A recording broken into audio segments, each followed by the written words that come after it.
Alright, man, so being a YouTuber, obviously one of the things you're gonna do is check the comments, and lately I've been getting a lot of controversy in the comments due to Shinobi Striker and how it's just been bad, and there's rarely any good comments on the game, I'm not gonna lie. So that brings me today to talk about every single thing that's wrong with Shinobi Striker and why the game has been ruined throughout the years, because when this game first came out, y'all already know that this game was actually a really cool game to play and a good game to play, but now it's just all over the place, and there's no one that can save this game or even help this game, because Bandai is like they don't even want to help the game themselves, if that makes any sense. But let's just get right into the video. I got a lot to talk about today. Let's hop straight into it, bro. Now obviously SS Plus weapons was a cool addition added to the game itself, but lately there's been problems because people have been spending a lot of money just to obtain these weapons, and even if they do spend money, some people still cannot obtain the weapons due to bad luck. I just call it bad luck because that's just what it is, right? But Bandai has been dropping SS Plus weapons every like recent update, like, so it's just SS Plus weapons on top of new weapons constantly, not giving anybody time to get SS Plus weapons, and a lot of people are having a hard time obtaining these weapons because they don't have enough time to even play the game, for one thing, so they can't grind scrolls, so it leads to them paying for scrolls.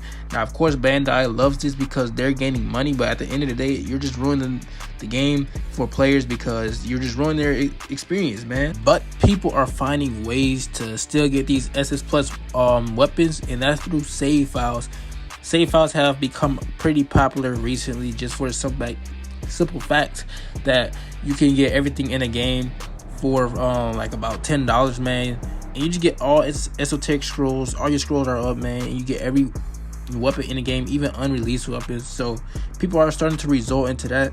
So in a sense, Bandai is kind of losing out on money because you could just get these save files, but save files are still really not the issue. It's just the fact that you could get banned from those, which is kind of crazy if you ask me. But let's get into the next topic now.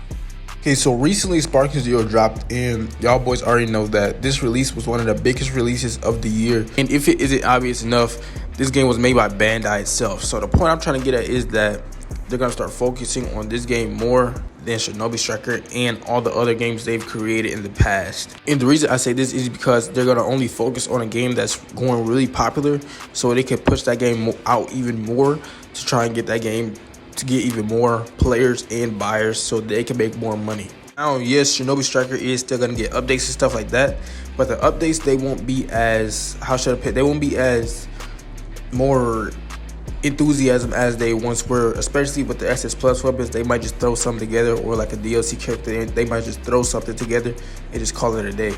Now, although Sparking Zero is a good game, there's still people out there that thinks Shinobi Striker is better than Sparking Zero. Now, I'm not saying that it is. I would like, Sparking Zero is clearly better in my opinion, but there's some people who think that Shinobi Striker is still their favorite game, and they're gonna want updates. So my point is, if Bandai's gonna make a game, they need to finish what they've completed and go full on with it. Now, I have talked to a former dev, and he was telling me that Bandai, they don't know where the game is gonna be heading for the future, so we don't know what's to come in the near future. We could have good updates, or we could just have straight up bad updates, and those will determine what's gonna happen to Shinobi Striker. Now, the real question is Shinobi Striker gonna die soon? And my answer to that is it's gonna probably be dead in about 2 to 3 years. That's just my opinion though, because I know there's most likely gonna be people that will ask me that in the comments. So that I'm just giving my opinion. I think the game is gonna die in about 2 to 3 years, bro. And in one of my recent videos I made, I've shown I've shown a post from Bandai themselves saying that all Naruto and One Piece games that were in production have been canceled, and that's because of Sparking Zero.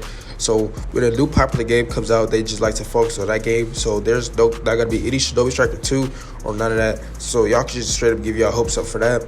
It's just the truth, man. But they're just gonna figure out. They're gonna have to figure it out in the future. I'm not gonna lie. But that's gonna conclude today's video. I hope y'all enjoyed today's video and the topic of today's video. And make sure y'all boys hit that like and subscribe button. I want to thank y'all for 800 subscribers, man. Let's keep growing. Let's hit 1K pretty soon, bro.